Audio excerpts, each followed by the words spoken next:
Yo, and welcome into week 7 of Pregaming the SEC. Jacob Hester, Chris Doring back for another week of SEC football. And we are starting to figure out exactly who is who and what is what here in the SEC. Christopher Paul Doring, how the heck are you, sir? I'm good, man. Definitely a week to contend, figure out who the contenders were and the pretenders. And I actually not. I think at the end of the day, not real surprised by what happened in week 5. I mean, or was that week 5 or week 6? What'd Week you say? 6. Week 6. It all runs together at this point in time. I didn't even say my patented. It's going by too fast, but I don't know how surprised I actually was. Something to be said about having been there before. Alabama having Yeah. been there before, pulling one out on the road. LSU having been there before, pulling one out against Missouri when it looked unlikely. It's this has when you're part of a team that's trying to figure out how to win ball games, you kind of have to have that moment of confidence building, and Right. it felt like a couple of those teams let opportunities get away from them. Yeah, and we talked about this on off campus earlier this week.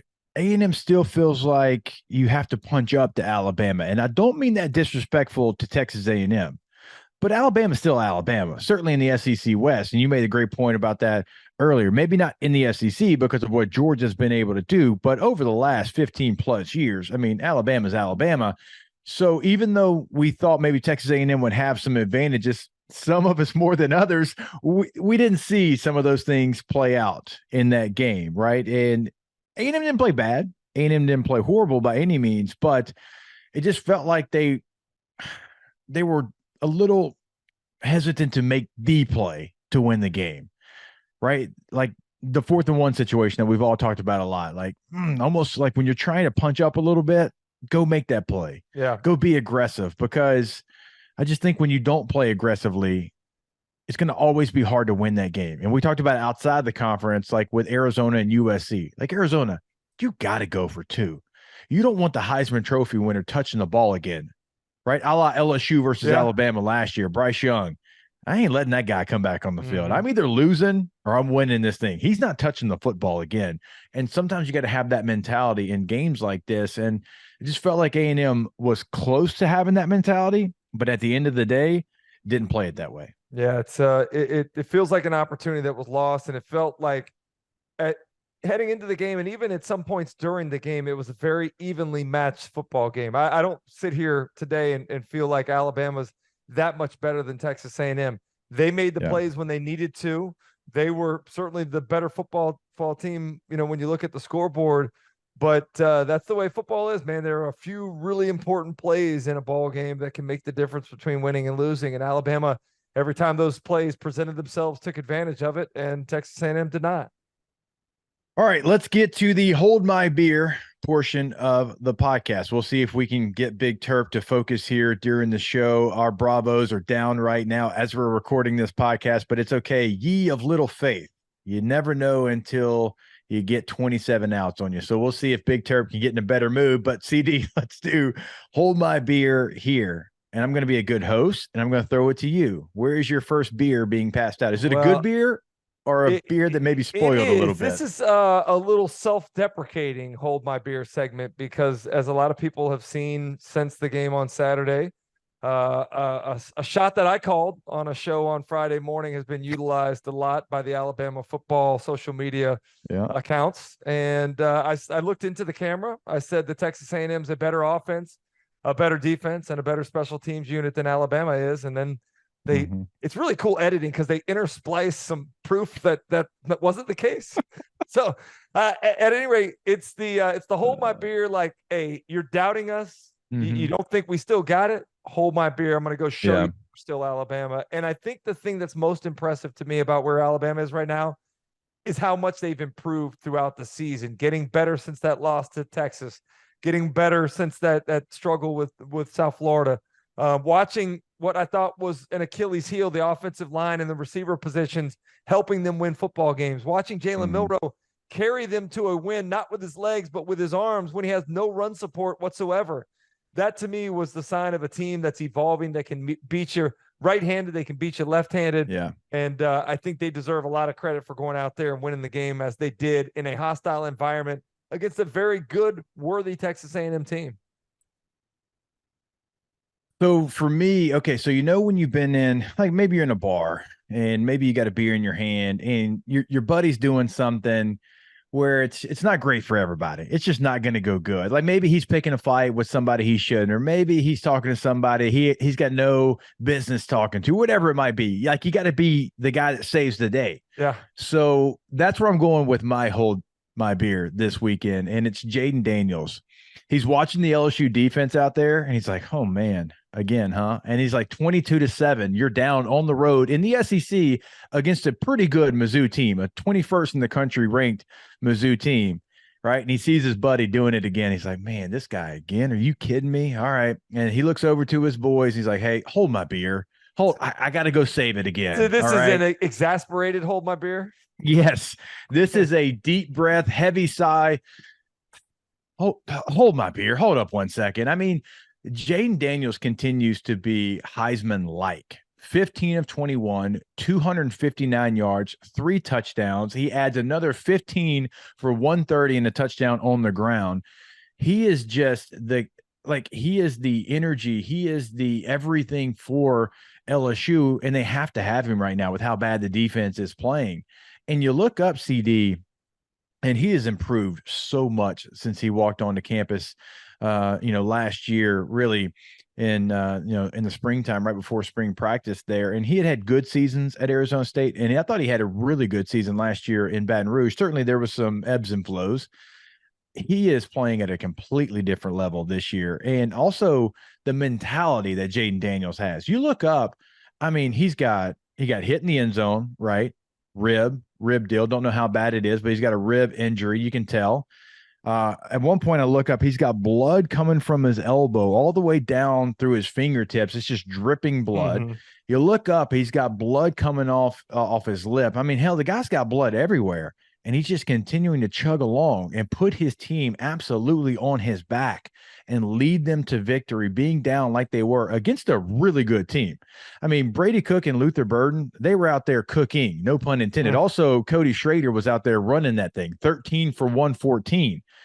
So Missouri's offense, I mean, they were out there forcing LSU to have to go out there and do what Jaden Daniels did. But, man, I know he's probably like, "Hey, can y'all help me out a little bit?"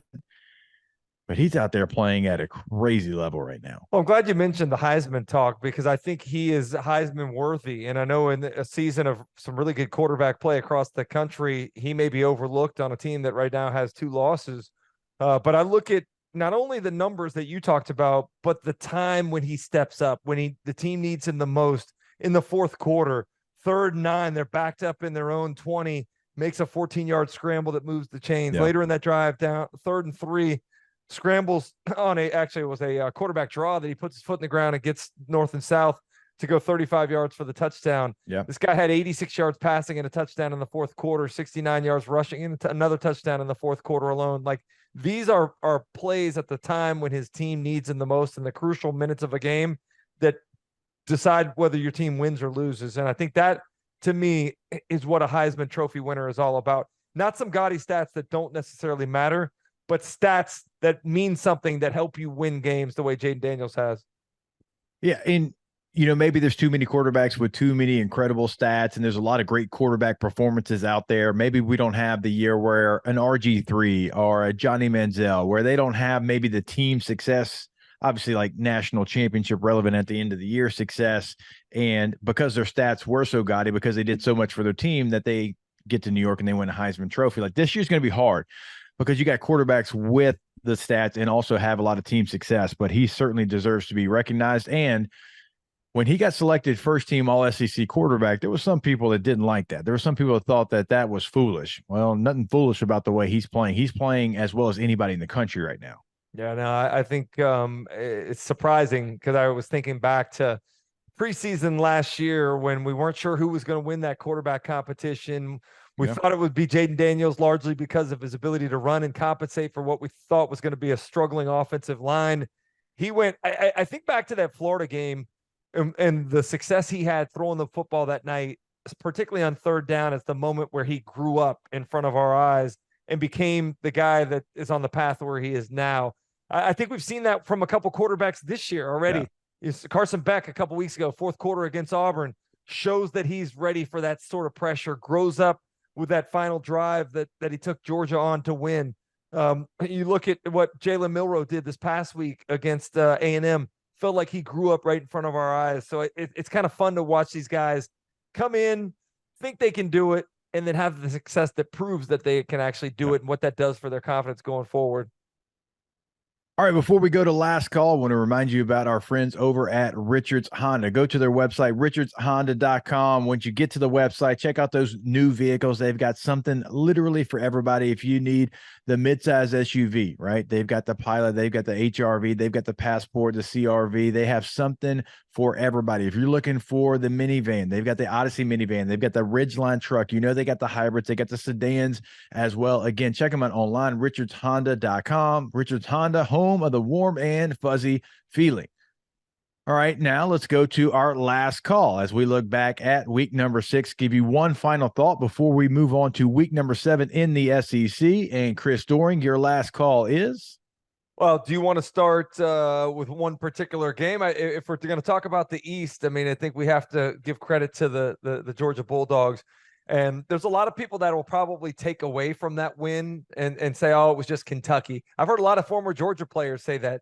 I think that's disrespectful, not only to Kentucky, but I think it's disrespectful for what Georgia was able to accomplish. That's a very good Kentucky defense that Georgia embarrassed. First 6 possessions, they had the ball. They scored 6 times. They were able to completely shut down the run game of Ray Davis on the other side. The passing game for Kentucky still continues to struggle.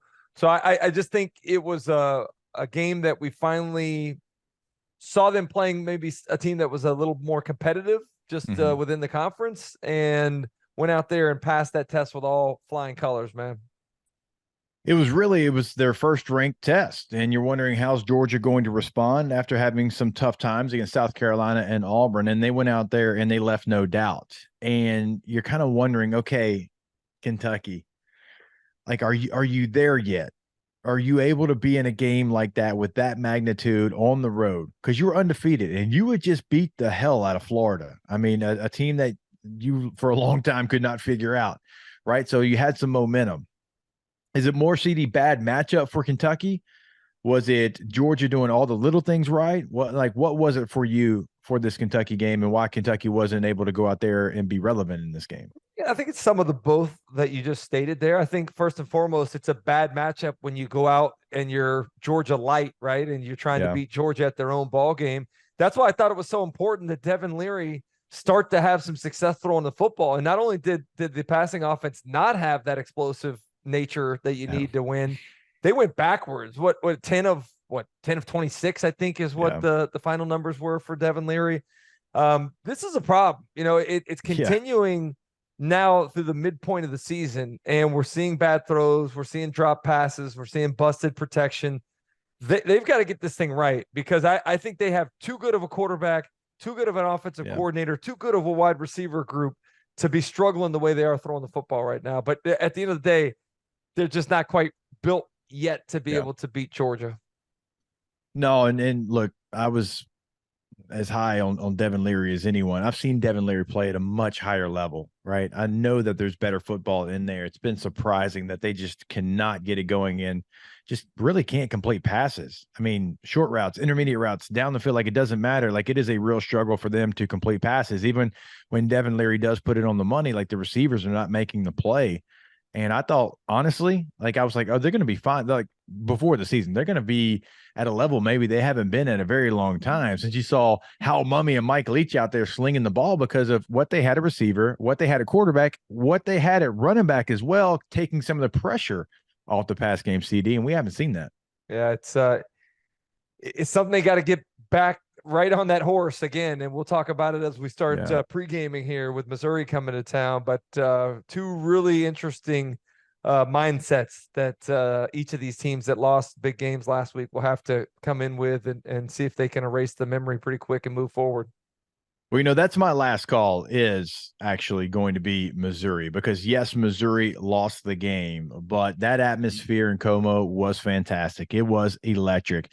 They are not that far from being able to go and win games like that consistently, right? And they had LSU 22-7, and LSU isn't a championship contender right now, but still a top 25 team in your building, great atmosphere, and you're doing things the right way, right? Your run defense have been so good up until that point, and then Logan Diggs and Jaden Daniels go out there and they do that. So I understand you're disappointed, but I don't think you're far, CD. I think Eli Drinkwitz and you got Moore there as the offensive coordinator, Baker as the defensive coordinator. That's a really good trio, I think. I think that trio, if they stay together for a while, could really make some hay in Como. I kind of walk away from that game. Yes, you're disappointed because you felt like you had control of that game for a long period of time, but I still think Mizzou is better than what I thought they were coming into the year. I think Brady Cook and Luther Burden and company are elite football players in the SEC, and they still have something they can build off of, and it can go this week with a game that we'll preview a little bit later on. Let me ask you about LSU. You mentioned the run defense from Missouri. They were number one in the conference heading into that Yep. game.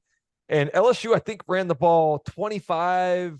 It was like 25-4 in the first 29 plays of the game. Yep. Do you think that was something the coaching staff identified that they felt like they could have success running, or do you think that they had the success first in the ball game and just kept feeding Logan Diggs because of that success? I think a couple of things. I think they knew they could be successful. I think they thought their offensive line had an advantage against the defensive line. I also think that they wanted to kind of control some of the pace of the game. When you talk to some of the people over at LSU, I think in the Ole Miss game, they knew they had to go kind of score for score, and they got down early, so you kind of had to be on the pedal the entire game.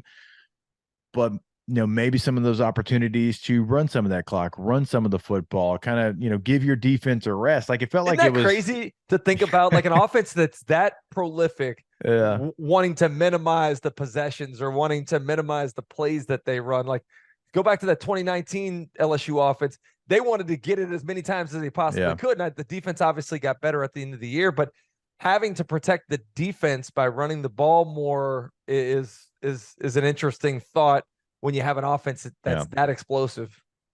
I know, but I truly feel like that was the case. I mean, you ran it 43 times. You only threw 23 passes. I mean, it wasn't even close. And you could tell it from the get-go. I mean, what was the first series? It was 2 runs right off the bat, if I'm not mistaken, right? And you've got this quarterback that's playing as well as any quarterback in the country, and you still did that. Now, Logan Diggs has been playing really, really well, but yeah, I mean, to me, that pointed to, okay, we got to control some of this. We got to, maybe limit some of these possessions because last week we didn't do that. And we were as good as you want to be offensively, but even that, because we didn't score on 2 of our possessions, wasn't enough. It is wild. It's wild to say, but that's what it feels like.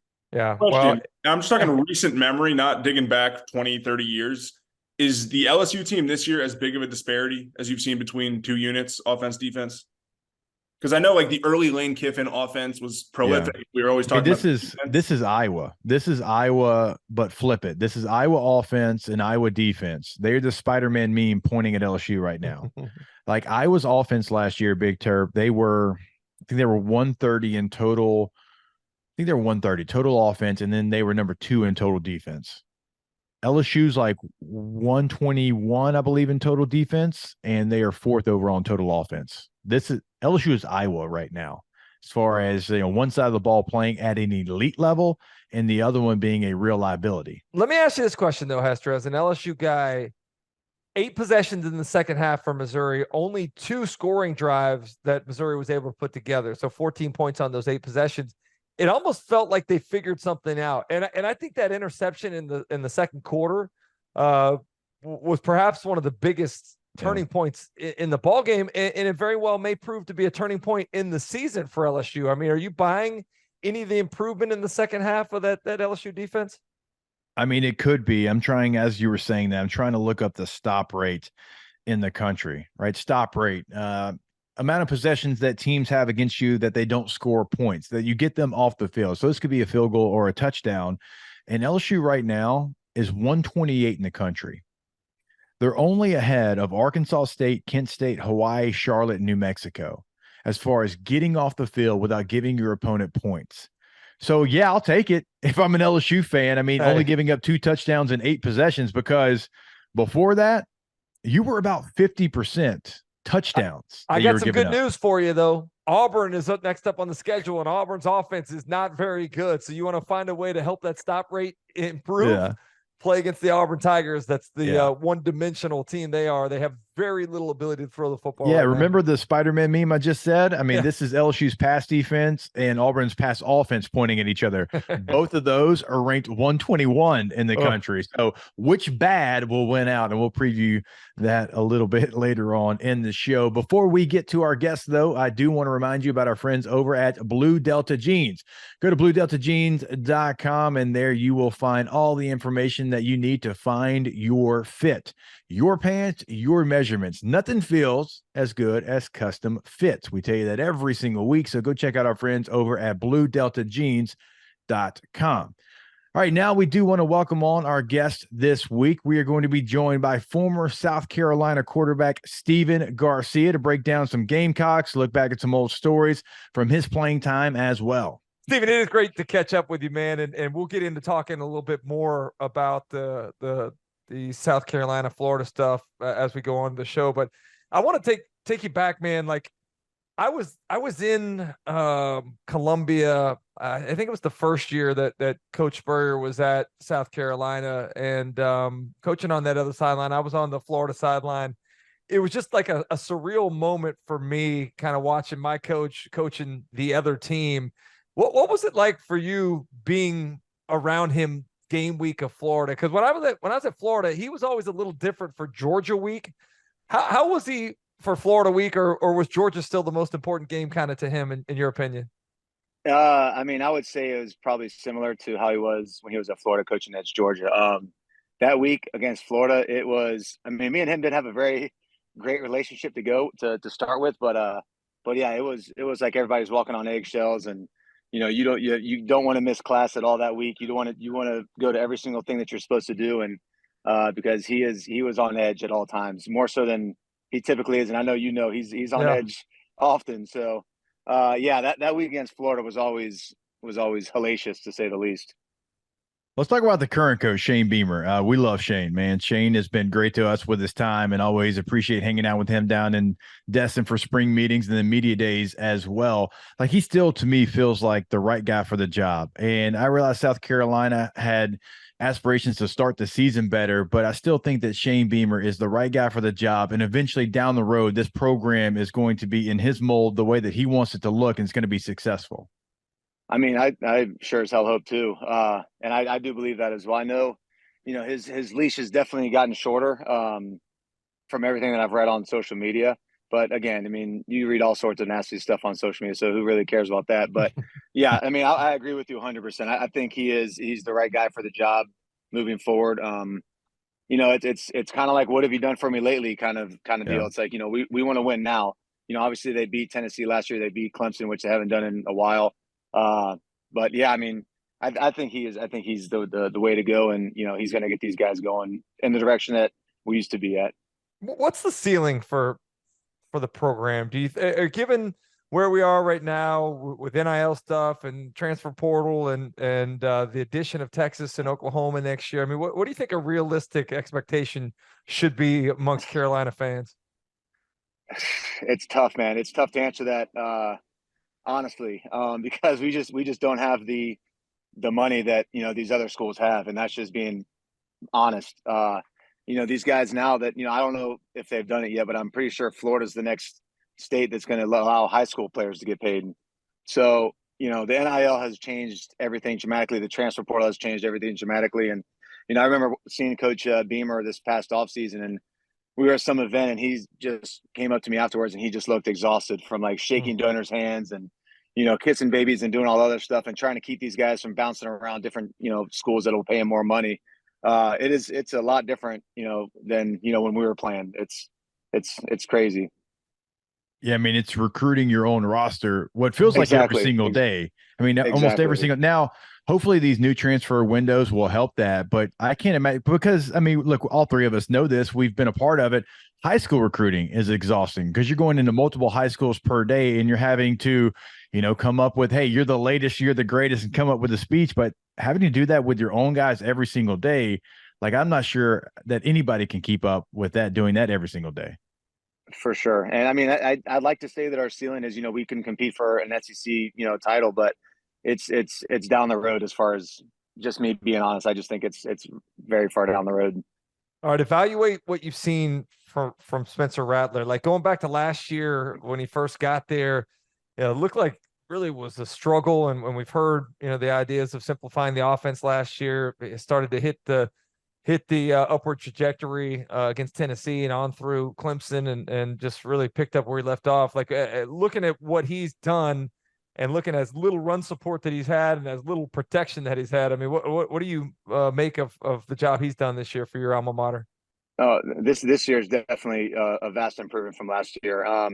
I would say, I caught a lot of hell on Instagram or Twitter, whichever one it was, because they were talking about the offensive line that week one against North Carolina, and it's like, I don't know what game y'all are watching, but he's holding on the ball for 5, 6, 7 seconds. I mean, you can't ask these guys to block for that long. So I think that first week he was holding the ball on, holding them very long, but throughout the year I think he's played a lot better, and we're going to go as far as he takes us. That's just how it is. We like you mentioned, we don't have much of a run game, which it's tough, man. If you don't have a run game, it is tough to sit back there and just let these guys pin their ears back. But I think he's played a lot better this year than he has last year, and he's obviously a hell of a talent. So I'm pulling for him and hoping that he can have a big game this week.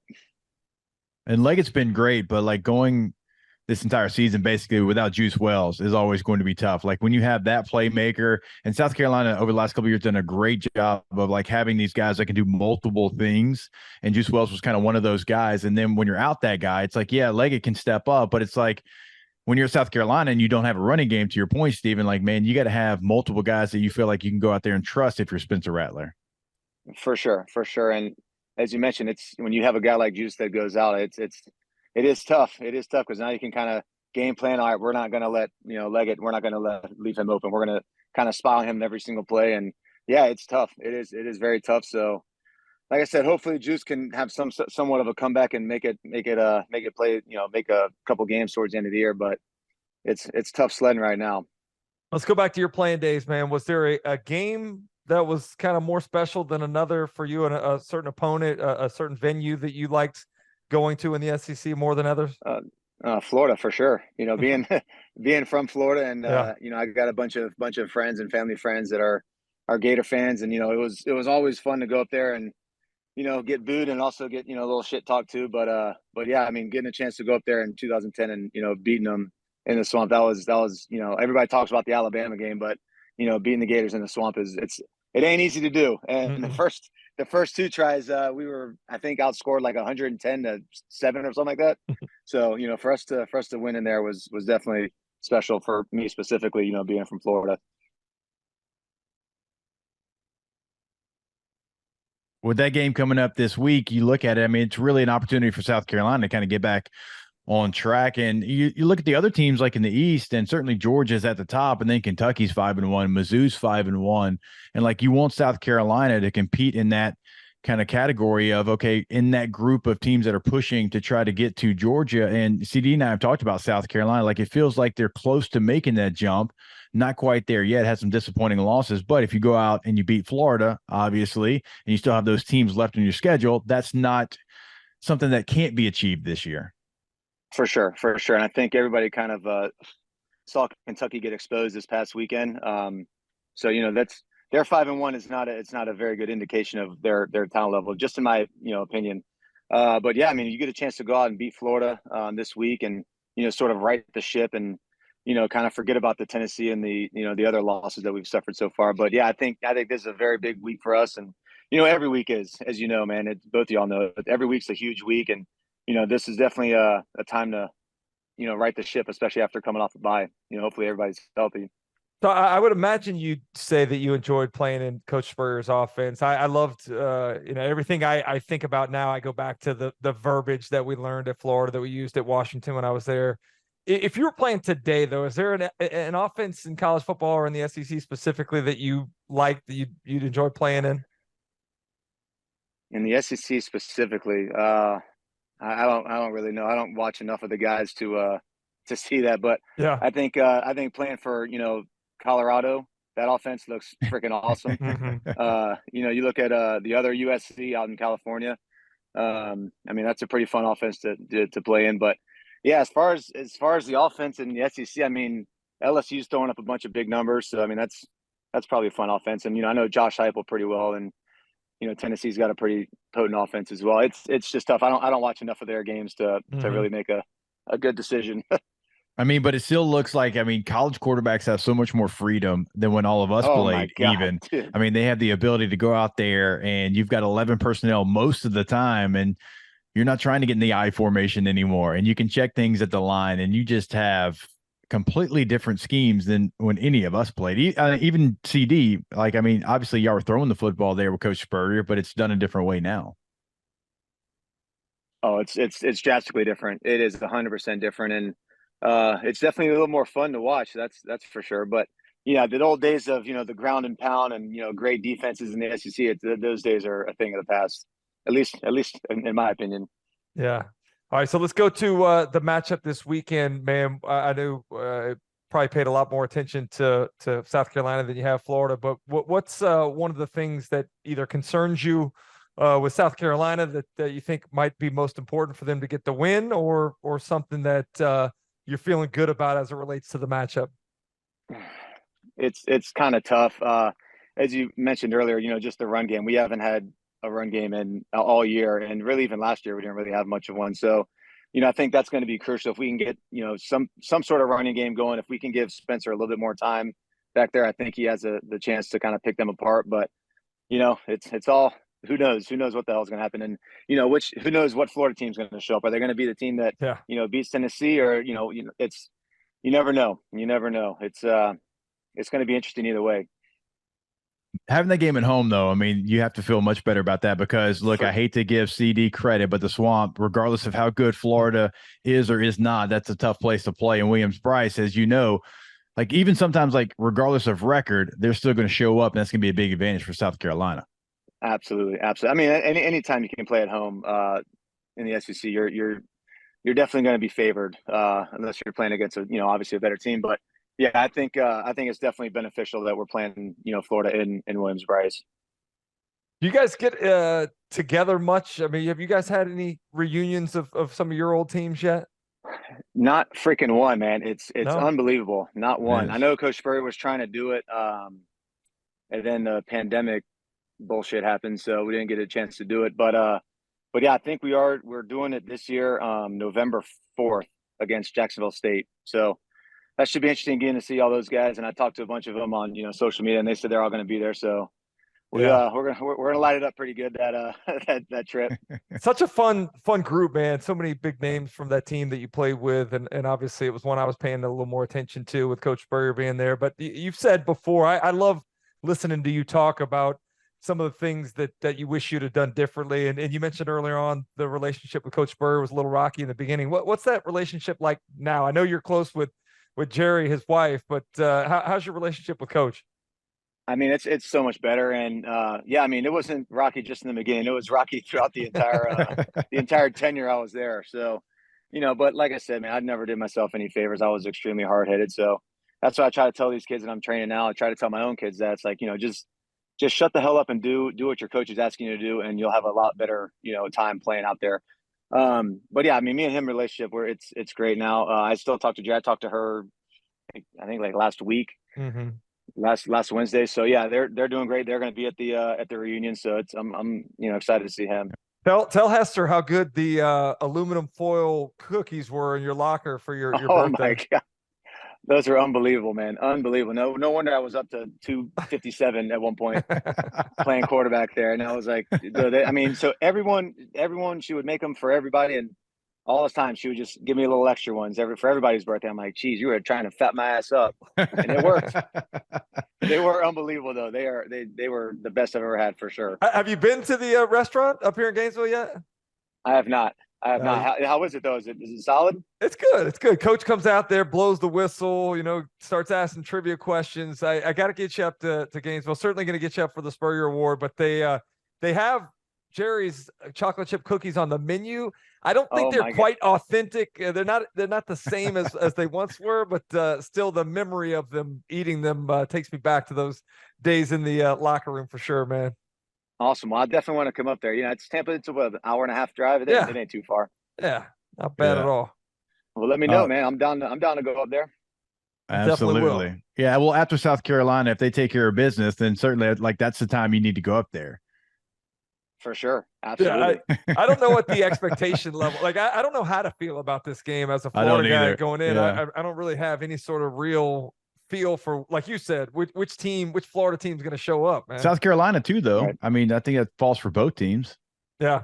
Absolutely. Yeah. I don't think either of them have much of an identity now. Just it's kind of tough to watch, but at the same time, man, that's Real Madrid. You got to pull for them. So it's going to be interesting either way. I'm going to some Gamecock like Tampa club watch party. So hopefully we have a good showing. What's the contingent of Gamecock fans like in Tampa? A decent little pocket? First time ever going, so I have no idea. I have no idea what to expect. Yeah, I have no idea. It should be fun either way. I know I'm going to have fun regardless. I'll make sure I have fun. Can we get Zach Brandeis up there too? Get him to make the drive up? Yeah, he's impossible to get a hold of, man. He'll reach out to you if he needs something though. That's for sure. And I hope he's listening to this shit. Yeah, we'll make sure he gets to listen to it. That's the Brandeis way though. He runs in his family from his older brother. So his older brother Noah was my roommate at Florida too. Nice. So we have a connection there as well. Absolutely. Hey, Stephen, man, we truly do appreciate your time. We appreciate you hopping on with us, man. Enjoy continuing working with quarterbacks, man. Hear great things about that. I mean, like any information you can share about maybe how to get in touch with you?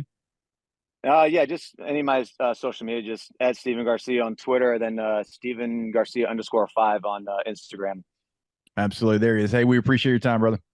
Absolutely, guys. I appreciate y'all. I'll talk to you soon. Thanks, man. See you, man. All right. Sounds good, Yes, man. sir. All right. We appreciate Stephen Garcia, former South Carolina quarterback, for pre-gaming the SEC with us. Now it's our turn to pregame. We do it every single week. Let's dive into the Week 7 slate here in the SEC as we pregame the SEC. And to do that, we welcome in a very sad Big Terp because our Atlanta Braves, and look, this is an SEC podcast. I think a lot of our listeners are probably right there with us, but we're recording on Wednesday night. So right now, not going well for the Bravos, down 6-1. But as we saw last game, you never say never on this Braves offense. So Big Terp, with that being said, hopefully you'll be in a better mood, but we got a pregame, so we got to fight through it. I'm used to this, man. I'm a seasoned Braves veteran. I'm used to them blowing in the playoffs. I'm good. I feel like we did this last year too, weren't there some times when we were doing this podcast and this I think it was during the Dodgers game, and that was the one where Cody Bellinger hit the 3-run shot, which was heartbreaking, but then they recovered. All right, let's talk some football, not baseball. Let's go Georgia Vandy at noon on CBS. Obviously, Georgia coming off that huge 50-point outing. They're favored by 31.5 here. Vanderbilt now 2-5, 0-3 in the SEC. So we won't spend too much time here. Just what are you looking to see from both teams here? Do you remember 2 years ago when Georgia went to Vanderbilt? I think it was a noon game on the SEC network. And Georgia scored like 31 points in the first quarter of that ball game. It was Ladd McConkey. It was Brock Bowers. It was these guys that we didn't even know much about because it was early in the season still that had breakout games. I want to see that level of focus. Georgia's at the time now. They've gotten some of the rust knocked off. They've got guys that are new playmakers that are completely acclimated. They had a great start against Kentucky, so they're out of that whole slow starting mode and label. Come out and handle your business. Like great football teams, this has great football teams don't care about who's on the other side of the field. They don't care about anything other than their own performance. And I want to see Georgia play to that level on offense and on defense this week. Yeah, great football teams are, I want to impose my will on you, and there's not a damn thing you can do about it. That's what great football teams do. It doesn't matter who they're playing against. And if I'm a Georgia fan, I want to see that. I want to see that this week. I want to see them go out there and do the things that you're talking about. Hey, you look up, you're up 28-0 in the first quarter, right? You're going to have more Bulldog fans there than Vandy fans. That's just what it is. That trip every single year for every single fan base is always the biggest one. So you're going to have a lot of advantages in this game. Go take full advantage of those advantages if you're Georgia. And then for Vandy, man, CD, I don't know, man. I thought they're going to be more competitive than this. Yeah. I thought they would be a team that at this point would have 3, maybe even 4 wins. They're sitting there at 2-5. They just don't look like they're taking that step that I thought they were going to take after last year taking a leap. Feels like they took a step back, in fact. Yeah, I think, no, without question they did. Last year, look, I don't care, records be damned. If you're at Vandy and you beat Kentucky and Florida, certainly where Kentucky is now compared to where they used to be. Yeah. Well, that showed me something. I'm like, oh, damn, they're about to go do this thing. They're about to go be like, maybe, bowl team. Like, let's see what they can do here. And it's been the opposite. You're right. It's not a step forward. It's in fact 2 steps back.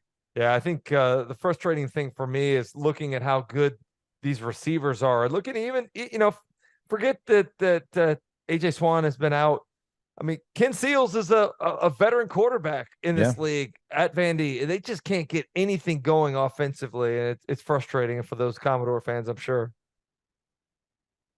All right, Big Terp. Sorry we didn't have any, better Vanderbilt information, but I just see the Bulldogs rolling in this one pretty easily. Yeah, that's pretty understandable. 31.5-point spread there, like I said. So we'll work it down from largest spreads to smallest this week. The next is Alabama favored by 19 over Arkansas in Tuscaloosa here. We said this, I think, the last 2 weeks, recounting how Arkansas started the season and where they're at now. They started 2-0. Then they lost to BYU, then LSU, then A&M, and then Ole Miss. Now they got Bama. So they are on a 4-game slide. What do they need to do to snap out of this? Because, Bama's playing their best ball of the season. So, I mean, it's 19-point spread in Tuscaloosa. What do you think? Let me ask you a question real quick. How worried are you about our guy, Sam Pittman? The meter's starting to get into the red, right? It's past the green, it's past the yellow, past the orange. It's getting into the red. Like, those expectations there are really high. Yeah. And they've had a tough stretch. This is a hell of a stretch that they've had. Having to go to Baton Rouge, playing a game in a neutral site, and then, having a really good Ole Miss team on the road, and you're back on the road again. You haven't been home since Moby Dick was a minnow, it feels like. I mean, you've been out. And so, and the teams you're playing too. Yeah. So I understand some of the struggles, but as you know, don't care. You've done what? Don't care. Like, that's just the way the mentality is in the SEC. So we love our guy, Sam Pittman, man. And sometimes the perfect fit, maybe like it doesn't become a perfect fit. Like, it felt like it certainly when they won 9 games, when they had one of the toughest schedules in the country. But man, you're sitting there, you're staring 0-4 right in the face in the SEC. Arkansas is the only team that has not beaten Nick Saban at Alabama out of the SEC West still. So, like, you got everything stacked against you. You're running on fumes, it feels like. Offensively, you're a hot mess. I can't even – CD, I can't get you to cover this game. Don't you feel like, though, that Sam Pittman's a victim of his own success? Like, too much winning too soon with a program that was in shambles when he took it over. He set the bar too high for himself, and now there are fans that have unrealistic expectations, particularly playing in the SEC West the way that they do. Like, it's a bad matchup this week for them. Their offensive line has been terrible. They've shifted guys around. They're trying to figure out the right combination and can't do it. Now, they were better in that game against Ole Miss, but you honestly believe that they're going to go block Dallas Turner and the rest of that Alabama front seven? I mean, 19.5 points, Big Terp, sounds kind of low. It's almost like a fishy line to me. Yeah, I mean, 3 touchdowns, but still, like, I don't know that I can get Arkansas to cover. I mean, you get, another week of Rocket Sanders hopefully being more healthy than he was a week ago. Still looked like he had a little hitch in his get up a week ago. CD, I mean, you got 2 teams going in opposite directions. And I don't know that Arkansas right now has anything before they get to a bye week left in the tank. I think you're seeing KJ Jefferson's frustration and not able to have the run game help support him, that he feel like he's got to lift all of the team production by himself on the offense, and he's throwing the ball, making, one of the worst interceptions that I've seen him throw in his career. Yeah. I just think he's pressing a little bit too much and not just letting the game come to him like he has in the past. Yeah, and it doesn't feel like he's going to find that this season. New offense coordinator, brutal schedule, on the road, the whole deal. Even during a bye week, like, you hope, because you know what kind of player he can be. And we saw that obviously against LSU this year, and we've seen it many times in his career. but I just don't have a lot of high hopes for Arkansas right now. It feels like it's just stacked against them too much. All right, the next closest spread, LSU favored by 11 in Baton Rouge against Auburn. That's a 7 p.m. Eastern on ESPN. What are we thinking here? You guys talked about the Spider-Man meme before of LSU's pass defense, Auburn's pass offense. Which of those forces wins out? You know this series very well, having played in it. And I think every time Auburn and LSU hook up, we talk about how weird some of the occurrences are in this series. I mean, any chance that you see all of a sudden Auburn coming off their bye week, figuring something out offensively to where they're able to throw the ball a little bit more successfully than they have? Coming off a bye week and coming, into this game with Hugh Freeze having that extra time, yeah, probably find something. And obviously a recipe for any passing offense that has been struggling to have some success is go against LSU. Right. Even though LSU did figure out some things in the second half, it's a great, kind of a bounce back spot or bounce up spot, whatever you want to call it, for the Auburn passing attack. But isn't this actually a good matchup? Like if I'm LSU, forget playing zone coverage. Like the zone coverage has been killing them. Yeah, you're bad at it. Let's line up against Auburn. We're not all overly impressed with their wide receivers, their pass catchers. They're probably the best weapons, probably their tight end. Their tight end, Rivaldo Fairweather, I think is probably the guy that they like to go to, particularly in the red zone. But like, why not just go play cover one, line up, play man coverage, get an extra guy down in the box, be a little more physical against the run game, and take your chances that they're not going to be able to beat you throwing the football. I'm with you, because if you're not good in zone coverage, why do it? You play zone, and certainly you play quarters coverage, which some of our listeners, I think some of you probably know, but it is a coverage in which you are trying to not get beat. You're trying to keep things in front of you. It's we used to call it a big umbrella coverage, right? You're just trying to stay behind the. You got four deep four deep safeties, and you got a lot of guys underneath, and everybody's playing passive. I'm not a big fan of it. In fact, even in flag football at the 4th and 1st grade level, when I see teams that are back there and dropping in 4 guys deep, I'm like, oh, sign me up for this. Hey, check post. Check that post. Yeah, you're getting that scene. Yep, get right there. You going dig post combo? Yes. There you go. Right. And it's okay. And if you're not good at that, because the reasons you do it is to try to shore some things up and maybe try to play that safe nature that we're talking about. No, the hell with that, man. You're not good at it. So what do you try to do? Go try to be aggressive. Yeah. Go see if you can play cat coverage. Right. I mean, try anything that you possibly can do to switch it up. I mean, you're having to use so many resources to try to stop teams through the air. I mean, you're using your best pass rusher as a nickel Sam, Harold Perkins, because you have to. It feels like out of necessity, you have to drop him into coverage. Yeah, it's hard to believe that LSU is void of a true nickel player to the point where they got to play maybe their best pass rusher at that nickel spot. You had a nickel last year, Sage Ryan, who's really a safety, but played nickel out of necessity. And now he's starting corner. Yeah.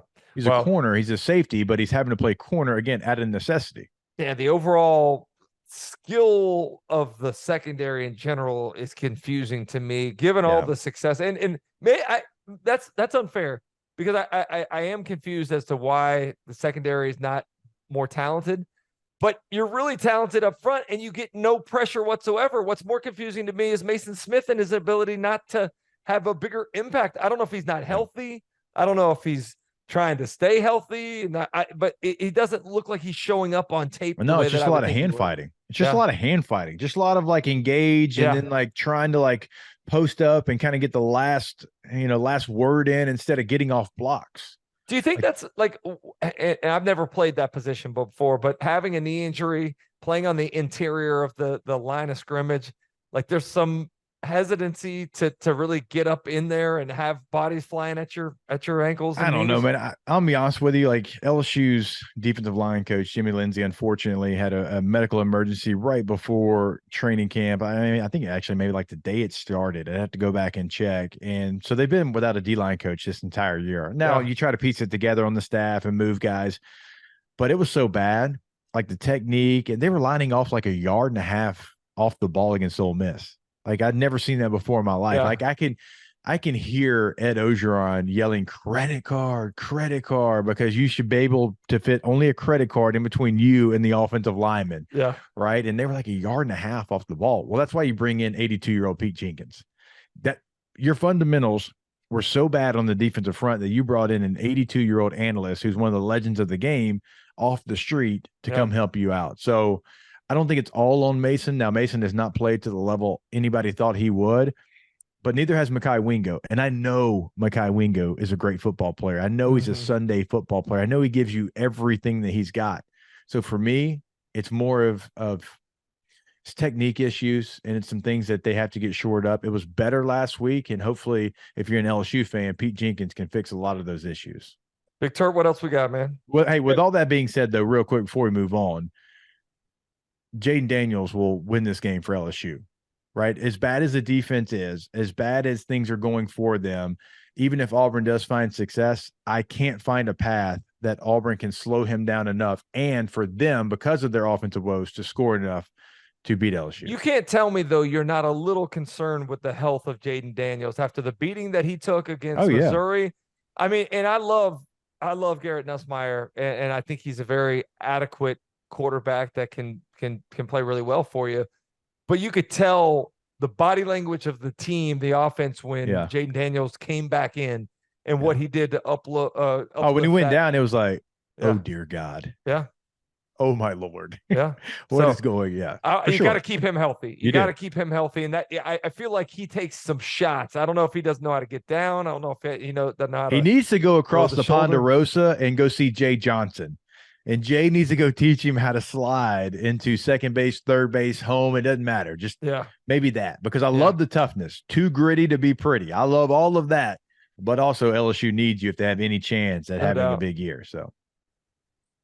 All right, we got 3 games left and spreads of -3.5, -2.5, and -2. So 3 very good games. The 3.5 is Texas A&M at Tennessee. That's a 3:30 on CBS here. Obviously, hey, clarify that, by the way, because it's actually Tennessee that's favored by 3.5, right? Yeah, Tennessee favored by 3.5. Over under 55.5. I was shocked by that, to be honest with you, Big Turp. Like I feel like, in just the matchup and watching Georgia play against the Tennessee offense last year, how physical they were able to be and how much trouble that gave the offense, not only the ability to run the ball, but pressure on the quarterback and how that disrupted the pass game. This is a Tennessee offense that's number 1 in the conference in running the football. They're 14th in the conference when it comes to throwing the football. Yeah. They're going up against a Texas A&M defense that's number 1 against the run. Like, this is a classic strength on strength. And I don't see them being able to consistently run the ball against Texas A&M's defense. And you haven't been able to consistently throw the football down the field like this Josh Heupel offense is known to do. Like, I think the wrong team's favorite here. And I don't know if that's tip of my hand. I'm not committing yet. Early commitment last week didn't serve me well, so I'm going to hold off. But like, I was a little surprised to see the A&M folks dedicated as the underdog here. Neyland's different. It's a different place. Tennessee's a different team in that building. This is basically a pick 'em. That's why you get the 3 points there. And look, Neyland's one of the better home field advantages in all of college football, not just the SEC. I guess I'm not surprised. I think Tennessee playing in that building is just a completely different team. If they play like they did against South Carolina, they win the game. They do. And if I'm Texas A&M, you know what I do? I play just like Florida did. Same style. That's a blueprint for my success, because no disrespect to the Gators, A&M can play that style as good or better than the Gators. So I'm intrigued by how does Texas A&M come out? What is their style in this game? And also for Tennessee, right? Right, because Wright has been running the football for Tennessee. 435 yards are there somewhere in that neighborhood on the year. Okay, well, what if Texas A&M stops that? Because they're damn good at stopping the run. Alabama didn't even run last week. Yeah. Can Milton make the plays to go win you the game? That's the biggest question mark in this one for me. Are you at all concerned about when you look at Texas A&M's offensive line? Like, I felt like they had been, if not a strength, at least a neutral when you're breaking them down prior to the Alabama game. But watching them, they struggled to pass protect. They struggled to run the ball. It looked like everything that A&M tried to do on offense was hard. Like anything they earned was a grind. And I wonder just how good this Texas A&M offensive line is going to show themselves to be as they continue on through SEC play. I don't know.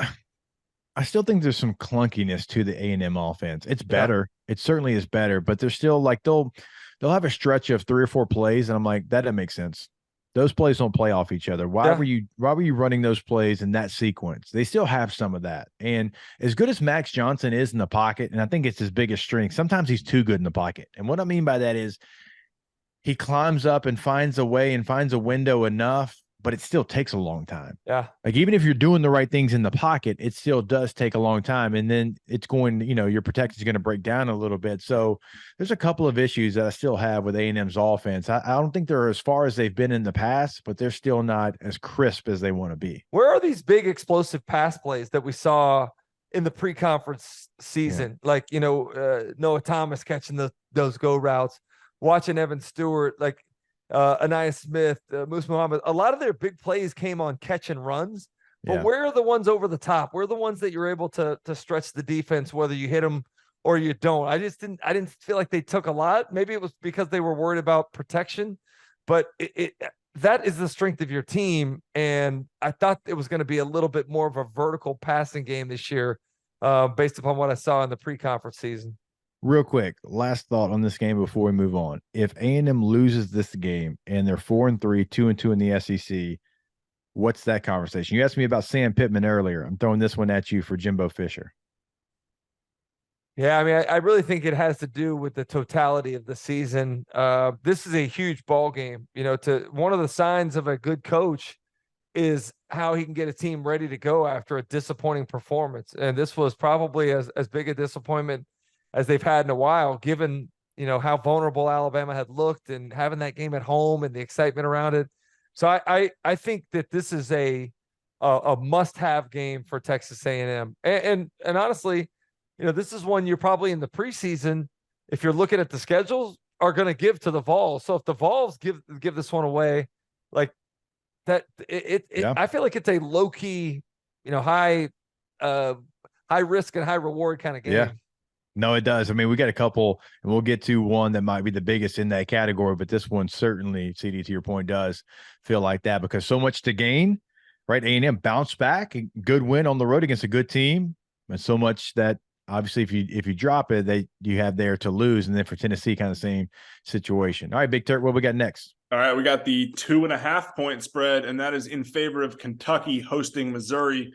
Hard to find two teams where the narratives are different than last week going into those big games they had. And it was not the biggest shock in the world to see those two teams lose, but getting 50 dropped on you by Georgia for Kentucky and then Missouri going up 2 scores and then eventually dropping that game, those ones hurt. So somebody's bouncing back. Somebody's losing 2 straight. Who do you think those are? Yeah, man, I watched that Missouri tape. Watching the ball come out of Brady Cook's hand, it is pretty, man. He throws a nice, accurate ball with great ball placement. These receivers, we talk an awful lot about Luther Burden, as we should, but Theo Weiss has been fantastic. Caught a touchdown the other day. Look at Mookie Cooper. I thought he has been a nice compliment. Seeing Marquise Johnson, like those guys, it feels like they are coming together, like building this team with more talented players than I remember Missouri having. Yeah. And they have an identity. They're aggressive on offense. I really have come to like Cody Schrader and what he's added, and what a great story he is. Yeah. But I still think that Kentucky is the better team. I wonder how much, the embarrassment of getting beat like they did in Sanford Stadium is going to maybe take away some of that confidence that they had. But I lean towards Coach Stoops in this one, just because I feel like they've been here before, where I think Missouri's like experiencing some of this for the first time, losing a really heartbreaking, important game that had a lot on the line, and how you bounce back from that. This is for both teams, massive. Just maybe the biggest game in the conference this weekend because of all the things that you just said. And Kentucky trying to prove, no, we belong in the top 25. We just we got into a buzzsaw against Georgia. It got away from us early. I promise you we're a top 25 team. Yeah. Right. And Kentucky's been trying to build that narrative for a while. And you and I are some of the biggest fans of the way they've built this program. And then for Missouri, right, kind of newish in this. They've certainly had moments, but this Mizzou team, undefeated, had maybe the best win in the SEC for a long time. That win against Kansas State, and then you are up 2 scores, and so like you have proven to yourself that you can do it. I agree with you. Like Brady Cook out there spinning the football looks as good as anybody. I mean, Schrader's running the football. Luther Burden, he's one of the top 3 receivers maybe in the country. He's leading the country in yards right now. So, yeah, you got Jimmy's and Joe's in Como. And now it's time. Okay, now that we got some of those players, some of those guys that are Sunday players and look like some of those guys at some of those other programs, we got to go take advantage of it. I think Mizzou bounces back this week. I truly do. I think that Missouri, if I'm Mizzou, I am trying to turn this into an absolute track meet. I'm trying to turn this into a track meet because Devin Leary in a Kentucky uniform has not shown me that he can keep up with that pace. Can we say, can you believe you're saying that? Like Devin Leary and Liam Cohen cannot keep up with Missouri's offense and passing Kirby game. Moore and Brady Cook are out there cooking. That's like the 3rd time I've used that this week. I'm probably going to use it 6 more. Okay. But that's what you watch the tape. I mean, do you agree? I mean, they are a well-oiled machine. In the second half, they sputtered a couple times against LSU, but there was a lot of good in that tape as well. I like their offense. I like their offensive design of their plays. I like their play calling. I like the aggressive nature of their team in general. But yeah, I think this is a big legitimizing game for Drink. And we've talked about it before.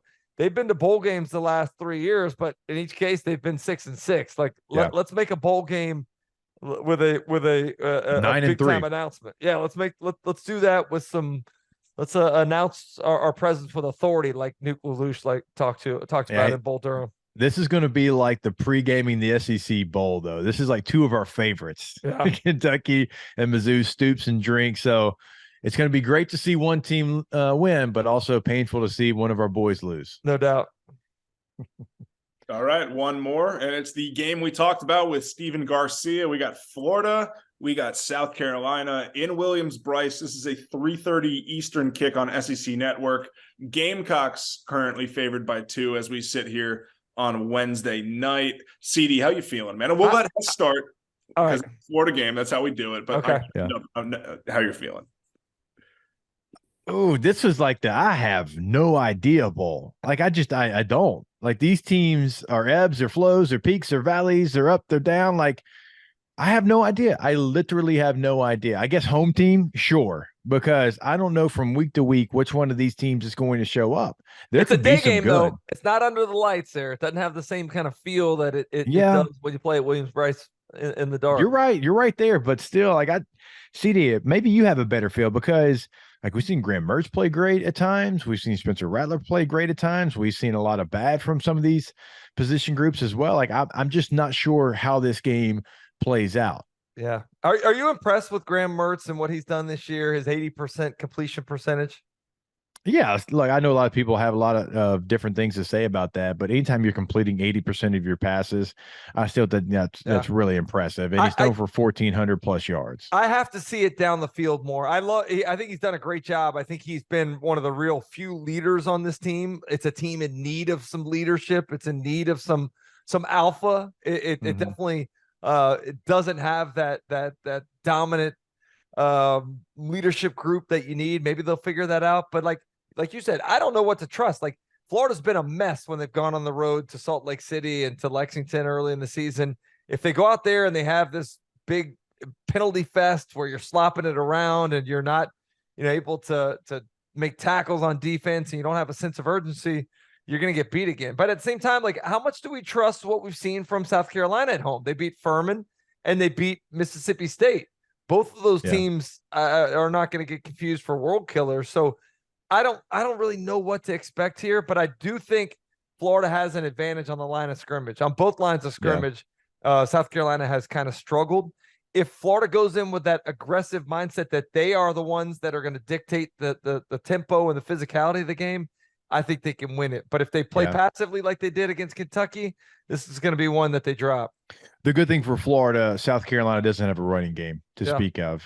And that's going to be a big advantage for the Gators. I agree with you. I do like the D-line matchup for Florida against the South Carolina offensive line. I guess if you're Florida, you can't let Leggett take over the game. Like, he's their one weapon that's still out there and healthy, in my opinion. But it is for Florida, the bugaboo for them has been teams that like to run power runs at them and gap scheme runs, not just power runs, but I'm talking about in between the tackle type of runs. I don't think South Carolina can do that against anybody, but certainly I don't know that they can do that against Florida. Florida was the number 2 rush defense heading into that game against Kentucky and Lexington a couple weeks ago. They were embarrassed. I think they've got something to prove. And I don't know how much you can take away from the Vanderbilt win, but I do need to see them be more aggressive. And I understand, Billy Napier's kind of MO is being kind of laid back, being calm, but there's a lot of Gator fans that feel like that's rubbing off on Florida on the field. And I need to see a little sense of urgency. Sometimes, you can inject your team with some urgency offensively by the play calling. And when you're being aggressive, when you're using some tempo, when you're taking some shots, South Carolina's secondary was very susceptible to the play action pass in that Mississippi State game. Florida's going to run the ball and they're going to have success doing it. I want to see them take some first down shots with some play action and see if you can't get one over the top. I think you just talked me into the Gators. I don't know if that's a good thing, given my recent track record. I don't know. Maybe I should go the opposite way. Maybe we should bet everything Big Turp on the Gamecocks. It is a big month for South Carolina. I'll just leave it at that. I don't know what you're talking about. Big month. I heard Remember, there's it used to be Drew Lock. It used to be Locktober. Now the whole thing out there amongst the South Carolina fans that it's Cocktober now. So we'll see. We'll see. Yeah. We'll see if that actually, pays off and is something that is actually a thing. All right. So we end every single show. Take it to the bank. Although the bank's been taking us, it's more like take it to the cleaners. We're going to take it to the cleaners right now. Well, you can take it to the bank, but that means take your ATM card to get more money out. Yeah, one piece of good news, and it's that we want to get this podcast out there. We do really good work here. We want more eyeballs on the podcast. So our week 6 best bets tweet was our highest viewed tweet of the season. Oh, great. Unfortunately, that's because the Alabama fans came for Chris Doering, and they might have found out that he bet against them and bet on Texas A&M, and that he locked it in earlier in the week. But that's fine. We still got the eyeballs. This was another week where we started hot. We started 2-0, and we started with the LSU Missouri over, which cashed at the felt like a good omen the way that thing closed. Right? Yeah, and then Hess covering that 5.5, that LSU minus 5.5 on a pick 6. It felt like we were in for a good one, and then we did follow that up with an 0-4 because you guys were both on Kentucky plus 14.5, plus 34.5 would not have gotten it done. The Arkansas Ole Miss over 62.5 also never had a shot. That one was like never. I would never have imagined that we would have seen such a pedestrian offensive performance on both sides of the ball. Like literally, Ole Miss was 0 of 8 on third down through the first 3 quarters, had no rhythm whatsoever. I bought that thing up to like 20.5, and that was the biggest waste of 6 points of all time because those 6 points were gone instantly. And then the final one was Texas A&M plus 3.5 locked in earlier in the week, but then again they did not cover that. Hey, but here's the thing: if Anais Smith doesn't have his toenail touch out of bounds, they cover that. Like literally, it has that. Yeah. And why can't they run the ball in from the 2-yard line? You get that holding call. I believe it was Evan Stewart held the edge guy. I mean, golly, it was so close to being a winner. So close, yet so far away. It's like a lot of our bets this year. Week 7 is our week. So what does it run our records to? Do we have the season totals? I actually don't have them on me. Thank God. It got lost in translation. Yeah. I got to search through my files. No, don't do that. Don't do that. Just know we are going to have a major comeback here in week number 7. I'm hoping so. I'm ready. I'm feeling so. Neither one of y'all was real confident. Yeah, I feel like I'm wandering down a road with tumbleweeds trying to find winners, and they're just just fade us. Just come watch the podcast and fade us. I never liked that idea. What if we start hitting the hot streak? Well, no, it was the Then second we'll- that Lester said that. it's a win-win for us. Yeah. If you like say that. fade us with sincerity, that means we're actually going to have a successful reverse jinx. And we'll All right. Yeah, I like we'll it. see if we can get that done. We appreciate y'all for tuning in. Remember, like, subscribe, do the whole deal. We're on YouTube. We're on social media at Pregaming the SEC on Instagram and Twitter. You can listen to us on SiriusXM SEC Radio Channel 374. We always enjoy the pre-gaming, enjoy the weekend, and we will see you next week, same time, same place for week 8 of Pregaming the SEC.